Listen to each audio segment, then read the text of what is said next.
Intraday जब हम लोग ट्रेड करते हैं तो इसमें सबसे मुश्किल टास्क क्या रहता है? अब ये प्राइस एक्शन तो सबसे सिंपल है कि प्राइस एक रेंज से बार बार नीचे की तरफ गिर रहा है। अब अगर ये रेजिस्टेंस ऊपर की तरफ टूटता है तो फिर मूव आ जाएंगे, लेकिन हर समय तुम्हें इस तरह के प्राइस एक्शंस नहीं मिलेंगे। बहुत बार मूव्स कॉम्प्लिकेट हो जाते हैं। अब ये प्राइस एक्शन ऐसा, इससे कोई भी ट्रेड कर देगा, मूव आ जाएंगे, आप पैसा बना ले जाओगे। लेकिन तैयार हमें हर प्राइस एक्शन के लिए रहना पड़ता है। लाइव मार्केट में कब कौन सी सिचुएशन आपको हैंडल करनी पड़ जाए। इस कैंडल के लो पर हमारा स्टॉप लॉस लगा हुआ है जो कि सेफ है। दूसरी चीज, डे टाइम फ्रेम के एनालिसिस आज हम करेंगे नहीं, उसे आप खुद देखो। बस एक सिंपल सा हम हिंट देंगे कि 2 दिन पहले इसका रिजल्ट निकला है, वहीं से हमने एक सपोर्ट निकाला और लोअर टाइम फ्रेम पर एंट्री के कंफर्मेशंस लेकर के ये ट्रेड कर रहे हैं। हाँ, एंट्री की टेक्निक बिल्कुल सिंपल है। यहाँ पर देखो एक कैंडल के अंदर कितनी ही सारी कैंडल्स बन रही हैं और वॉल्यूम्स के भी लगातार ब्रेकआउट हो रहे हैं। इस तरह से रेजिस्टेंस स्ट्रांग हो जाता है, आप ब्रेकआउट पर ट्रेड कर सकते हो। मूव अच्छा मिलेगा, सेटिस्फाइंग मूव मिलेगा और सस्टेनेबल मूव होता है। और एक बात हमने शुरू में बोली थी, एक इंट्राडे ट्रेडर के लिए सबसे मुश्किल टास्क क्या होता है? उसका ट्रेड के अंदर बने रहना, जब तक टारगेट ना मिले या फिर जब तक स्टॉप लॉस ना हो जाए। कहना बहुत आसान रहता है लेकिन रियलिटी में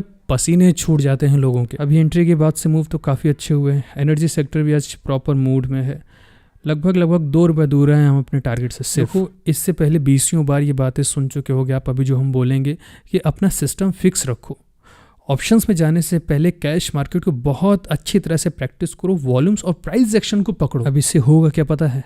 आज नहीं तो कल तुम्हारी गाड़ी चल पड़ेगी। करीब 13-14 हज़ार के प्रॉफिट को इस वक्त हम होल्ड कर रहे हैं। 4,000 से ज़्यादा क्वांटिटीज हैं। मन में ये इच्छा होती है कि जितना प्रॉफिट दिख रहा है समेट के निकलो, वरना लास्ट में हो सकता है लॉस बुक करना पड़े। लेकिन नहीं, या तो हमें टारगेट चाहिए, नहीं तो स्टॉप लॉस। बीच में निकलने का कोई सवाल ही पैदा नहीं होता।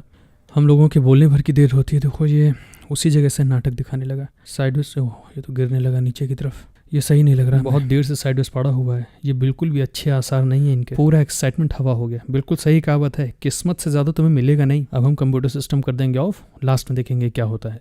जा रहे घूमने। मार्केट ऑफ हो गई, पूरा ड्रामा दिन भर का ख़त्म।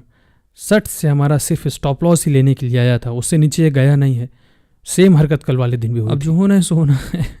मार्केट कभी गलत नहीं होती, गलत हम ही लोग होते हैं। कहीं ना कहीं गलती होगी तो उसको सुधारेंगे, कोशिश करेंगे। फिलहाल क्वांटिटीज़, अपना एंट्री प्राइस, स्टॉप लॉस के बीच की जो दूरी, प्रॉपर नाप तोल के हमने अपना स्टॉप लॉस और क्वांटिटीज़ वगैरह लगाई थी।